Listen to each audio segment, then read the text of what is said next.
9월 30일 온라인 수요 예배를 다 같이 시작하겠습니다. 사도신경으로 우리의 신앙을 고백하겠습니다. 전능하사 천지를 만드신 하나님 아버지를 내가 믿사오며 그 외아들 우리 주 예수 그리스도를 믿사오니 이는 성령으로 잉태하사 동정녀 마리아에게 나시고 본디오 빌라도에게 고난을 받으사 십자가에 못 박혀 죽으시고 장사한 지 사흘 만에 죽은 자 가운데서 다시 살아나시며 하늘에 오르사 전능하신 하나님 우편에 앉아 계시다가 저리로서 산자와 죽은 자를 심판하러 오시리라. 성령을 믿사오며 거룩한 공예와 성도와 서로 교통하는 것과 죄를 사하여 주시는 것과 몸이 다시 사는 것과 영원히 사는 것을 믿사옵나이다. 아멘. 찬송가 486장으로 하나님께 영광 돌리겠습니다.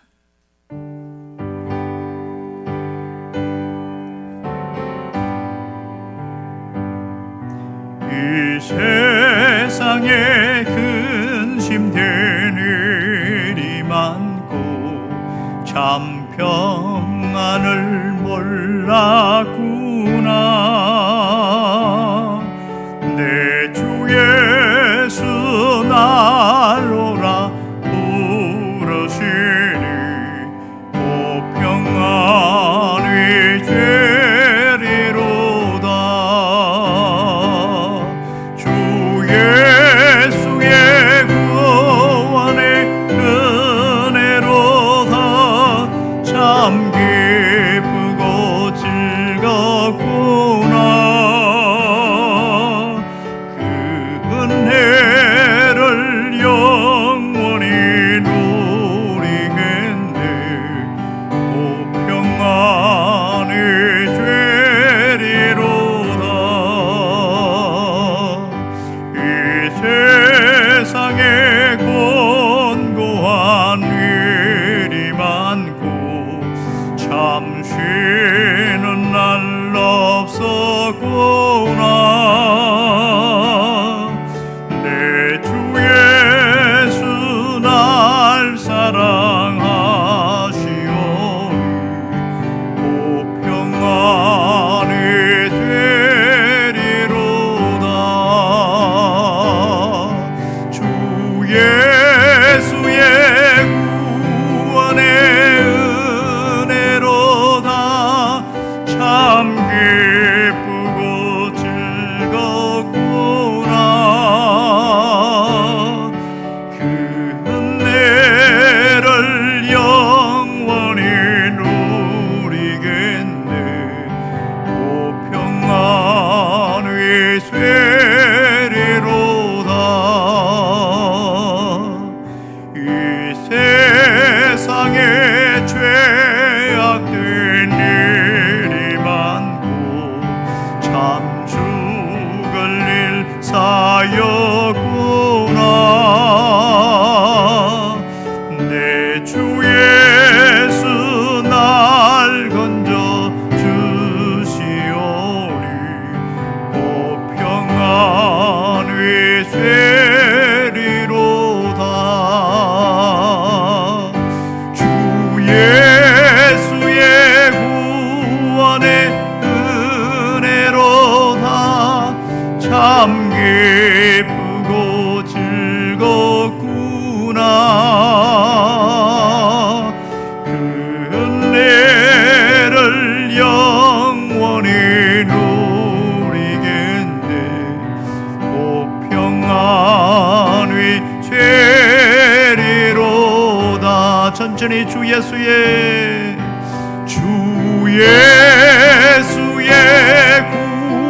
구원의 은혜로다. 참 기쁘고 즐겁구나. 그 은혜를 영원히 누리겠네. 오 평안이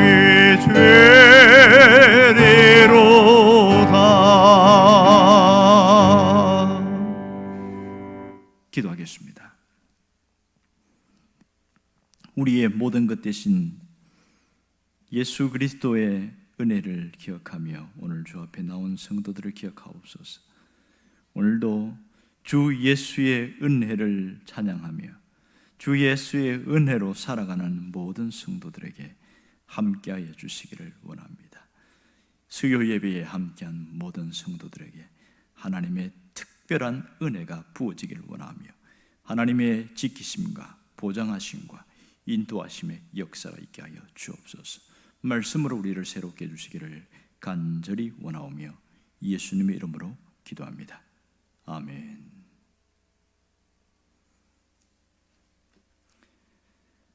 하나님의 말씀은 창세기 45장 21절에서 24절까지의 말씀입니다.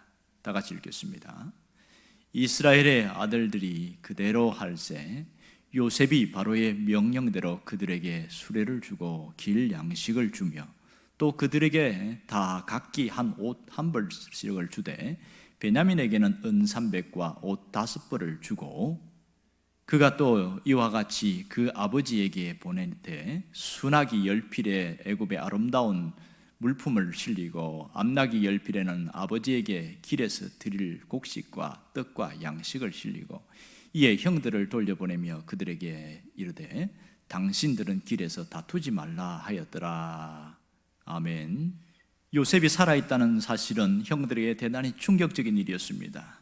그들이 과거에 지은 죄 때문에 그들은 더욱더 두려워했고 더더구나 요셉이 애굽의 절대 권력자로 있다는 것은 그들에게 두려움의 대상일 수밖에 없습니다. 이것을 알기에 요셉은 형들을 다독거리면서 형들에게 나를 두려워하지 말고 내가 이곳에 온 것은 하나님이 우리 가문 전체의 생명을 살리기 위해서 이곳에 보낸 것입니다. 이러면서 위로를 해주기 시작합니다.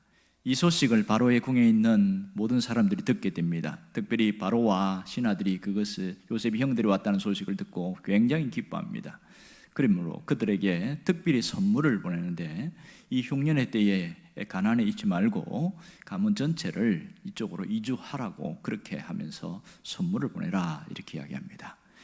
이 요셉은 바로의 말대로 수레를 특별히 보내게 되고 그리고 각각 형들에게는 옷 한 벌씩을 그렇게 또 줍니다.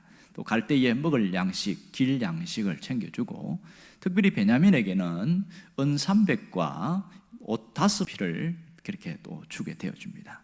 그리고 아버지에게 줄 것은 순하기 10필에 많은 애굽의 각종 진귀한 보물들, 선물들을 챙겨서 주고 다시 내려올 때를 생각해서 암나기 10필에는 또 양식과 곡식과 여러 가지 선물들을 준비해서 그렇게 올려보내게 되어집니다. 이것은 형들을 위로하고 또 아버지를 위로하려고 하는 요셉의 특별한 배려가 담겨 있습니다. 그런데 요셉이 이 형들에게 다시 한번 바라보면서 혹시 가나안으로 가다가 서로 다투지 말라고 신신당부합니다. 생각해 보세요. 지금 요셉의 형들이 나이가 상당히 많은 사람들인데 왜 어린아이에 다르듯이 다투지 말라 이런 얘기를 하는 것일까요?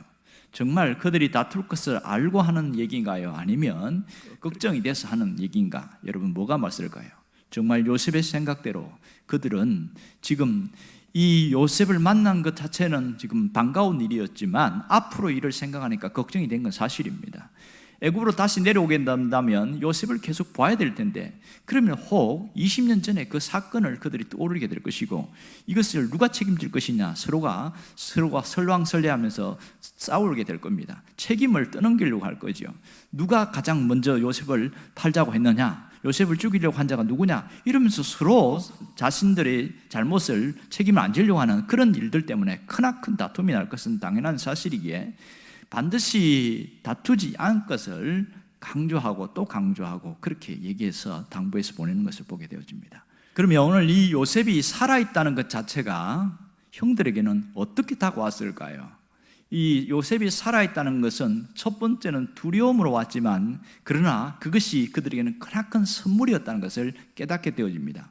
왜 이것이 선물이냐면 요셉이 죽었다고 했을 때는 이 형들 모두가 집단적인 살인자가 되고 살인교사죄에 해당하는 그런 범죄자로 되어질 것이고 그들은 오랫동안 죄책감과 죄의식에서 사로잡혀 있고 살아왔습니다. 그런데 죽었다고 생각한 동생이 버젓이 살아있기 때문에 그들은 더 이상 살인자가 아니라는 것입니다. 그래서 요셉이 살아있는 것이 큰 선물이라는 사실이죠. 문제는 아버지에게 요셉에게 죽었다고 이야기를 했는데 또 이 요셉이 살아있는 것을 알게 되어질 경우에 형들이 거짓말한 것을 알게 되어지면 그것이 두려웠던 거죠. 그래서 뭔가 책임을 떠넘겨야 되겠다는 누군가가 희생양이 필요했던 겁니다. 그러므로 그 형들이 서로가 희생양이 되지 않으려고 했을 것이고 그 문제는 크게 싸움으로 비화될 가능성이 굉장히 많았던 것을 알 수가 있습니다. 자, 그러면 이러한 이 요셉의 이야기와 형들의 그 모습, 이것을 통해서 하나님은 우리에게 어떤 메시지를 전하기를 원하실까요? 이것은 모두가 스스로 정죄의식에 빠지지 않기를 원하는 겁니다. 죄로 인한 고통과 양심의 고통, 이런 어려움들 때문에 많은 사람들이 자기 정죄에 빠지는 경향이 많은데 더 이상 그런 데 빠지지 말라는 것이지요. 왜냐하면 이 정죄는 우리의 기쁨과 영적인 침체를 불러오기 때문에 심각한 일입니다. 예수님이 우리에게 오신 것은 우리가 정죄의식에 빠지지 않게 하기 위해서입니다. 예수님은 특별히 하나님이 우리에게 보낸 놀라운 선물입니다. 누구든지 예수님이 필요하고 예수님을 믿는 자는 그 선물을 가진 자와 같고 그 은혜로 살아가야 되는 것이 우리의 삶입니다. 우리는 이제 어떤 자로 살아가냐면 은혜를 받은 것을 알고 은혜 의식을 가지고 살아가야 한다는 것을 잊지 않기를 원합니다. 그런데 신앙생활을 하면서 살아가는 수많은 사람들이 어떤 모습으로 살아가고 있습니까? 그들 가운데 보면 자기 정죄에 빠져 있는 사람들이 굉장히 많습니다. 살다 보면 예수 믿기 전에 지은 죄나 또 예수 믿고 난 이후에도 연약감 때문에 나타난 그런 범죄들, 이런 것들 때문에 스스로 정죄의식에 빠지고 나는 도저히 구제불능이고 나는 안 되는 사람이다, 그렇게 죄의식에 갇혀 있는 경우가 굉장히 많습니다. 그러다 보면 그 이전에 하나님이 부어주신 은혜를 한꺼번에 쏟아버리게 되어지고 영적인 침체에 빠져서 도무지 헤어나오지 못합니다. 영적인 침체는 삶의 타락으로 이어지게 되어집니다. 하나님의 은혜를 쏟아 부은 자는 메마른 삶을 살 수밖에 없고 그것은 인생의 황폐함으로 연결되어집니다. 오늘 하나님께서 우리에게 원하시는 게 뭘까요? 그것은 자기 정죄에 빠지지 말라는 겁니다. 신앙인에게 가장 무서운 것은 자기 정죄에 빠지는 겁니다. 정죄 의식에 사로잡힌 자는 정말 어렵습니다. 그러므로 분명히 기억할 것은 그리스도 안에 있는 자에게는 결단코 정죄함이 없다는 사실입니다. 로마서 8장 1절에는 이것을 분명히 이야기하고 있습니다. 그러므로 그리스도 예수 안에 있는 자에게는 결코 정죄함이 없나니. 왜 정죄함이 없을까요? 예수님이 십자가에서 죽으시고 부활하심으로써 우리를 정죄할 수 있는 그 어떤 것도 다 사라지게 되었다는 겁니다. 이 예수님의 죽으심과 부활하심을 믿는다면 더 이상 자신에 대한 정죄의식에서 벗어나라는 겁니다. 이제 그리스도 안에 있는 자에게는 특별히 자유함이 있다는 것을 잊지 말아야 됩니다. 로마서 8장 2절을 보면 그리스도 안에 있는 자에게는 생명의 성령의 법이 죄와 사망의 법에서 너희를 해방하였음이라, 이렇게 얘기하고 있습니다. 분명한 것은 예수 안에 있는 자에게는 생명의 성령의 법이 존재하고 있고 이 생명의 성령의 법은 죄와 사망을 몰아냈다는 사실입니다. 더 이상 정죄할 것이 아무것도 없게 되는 겁니다. 진정으로 그리스도 안에 있는 자에게는 주시는 것이 자유함입니다. 영적인 자유함. 그 영적인 자유함은 우리에게 평안으로 찾아오고 우리에게 하나님의 은혜로 부어지게 되어지고 그 하나님의 은혜로 채워진다는 것을 분명히 깨닫게 되어집니다. 이렇게 그리스도 안에서 자유를 누린 자는 어떤 삶을 살아야 됩니까?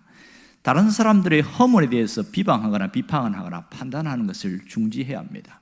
우리는 또 서로 함께 있다가 보면 뭔가 일이 틀어지거나 잘못되었을 때 그 사람에 대해서 책임 전가하고 그 사람을 비난하는 경우가 굉장히 많습니다. 이런 일들이 교회 안에서 종종 일어납니다. 사소한 일들 때문에 작은 언쟁과 다툼과 그런 것 때문에 마음이 상하는 일들이 굉장히 많습니다. 교회 공동체 안에서 이런 일은 그리스도의 몸을 해치는 행위고 주님을 근심케 하는 일입니다. 그러므로 연약한 지체일수록 우리가 위로하고 권면하고 감싸 안는 것이 대단히 중요합니다.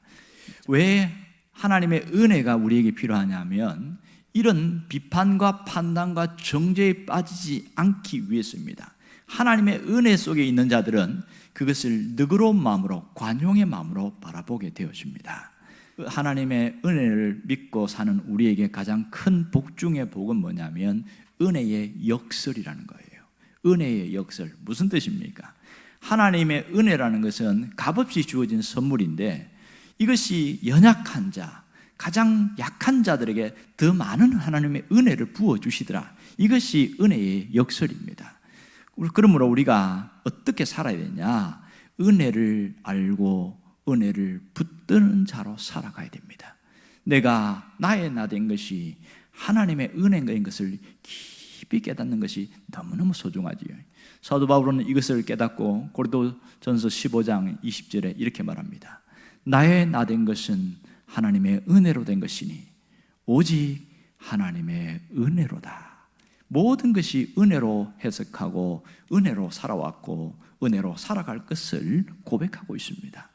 이 하나님의 은혜는 내가 약한 자고 무능한 자라고 생각하는 자에게 더 많이 부어집니다. 내가 은혜가 필요하다고 생각하는 자에게 하나님은 더 많이 쏟아 부어주십니다. 이것이 은혜의 역설입니다. 놀라운 것은 이 하나님의 은혜를 사모하는 자에게는 하나님이 은혜와 함께 능력을 부어주신다는 겁니다. 어떤 능력입니까? 세상을 이길 수 있는 능력입니다. 내 자신이 내가 이길 수 없는데 나를 이길 수 있는 능력은 오직 하나님의 은혜로 되어진다는 것을 분명히 깨닫기를 원합니다. 그러므로 우리에게는 늘 하나님의 은혜 안에 머물려고 하는 그 사모함과 간절함이 있어야 합니다. 오늘 우리가 어떻게 살아야 할까요? 마지막까지 붙들어야 할 것은 하나님의 은혜입니다. 그러므로 은혜 의식을 가지고 살아야 하는 겁니다. 은혜 의식을 갖고 산다는 것은 내가 하나님께 빚진 자로 산다는 겁니다. 하나님께 빚진 자로 산다는 것은 내가 가진 이 하나님의 은혜를 나누고 베푸는 자로 살아가겠다는 그런 결단이 필요한 것이지요. 이제 추석이 다가옵니다. 우리가 하나님의 은혜 의식을 갖고 사는 자는 그 은혜에 대한 고마움을 잊지 말아야 됩니다. 하나님께도 고마움을 잊지 않아야 되고 사람에게도 고마움을 잊지 않아야 됩니다. 믿지 않는 자들에게는 은혜를 나눌 수는 없습니다. 그것은 그동안 함께 했던 모든 고마움에 대한 것을 감사를 표현하는 것이 내가 은혜 의식을 가지고 살아가는 자의 모습이라고 할 수 있겠습니다. 또 믿는 자들에게는 하나님이 나에게 어떻게 이렇게 인도하셨고 어떻게 은혜를 부어주셨는가를 나누는 그것이 은혜를 함께 나누는 은혜 의식의 삶을 살아가는 자의 모습입니다. 여러분이 이번 한 주간에 오직 은혜로 살고 은혜로 생을 마무리하리라, 그런 삶의 중심 결단이 있기를 주의 이름으로 축원합니다. 기도하겠습니다. 우리의 모든 것 대신 하나님 아버지, 우리의 삶을 주님 앞에 내어놓습니다. 우리가 하나님의 은혜가 아니면 정죄의식에 빠질 수밖에 없고 우리는 무너질 수밖에 없습니다. 오늘 그 은혜를 붙들고 살게 하시고 오직 그 은혜의 의식으로 오늘 우리가 남아있는 생을 아름답게 살아갈 수 있게 하여 주옵소서. 예수님의 이름으로 기도합니다. 아멘. 주기도문 하겠습니다. 하늘에 계신 우리 아버지여, 이름이 거룩히 여김을 받으시오며 나라가 임하시오며 뜻이 하늘에서 이루어진 것 같이 땅에서도 이루어지이다. 오늘 우리에게 일용할 양식을 주시옵고 우리가 우리에게 죄 지은 자를 사하여 준 것 같이 우리 죄를 사하여 주시옵고 우리를 시험에 들게 하지 마시옵고 다만 악에서 구하시옵소서. 나라와 권세와 영광이 아버지께 영원히 있사옵나이다. 아멘.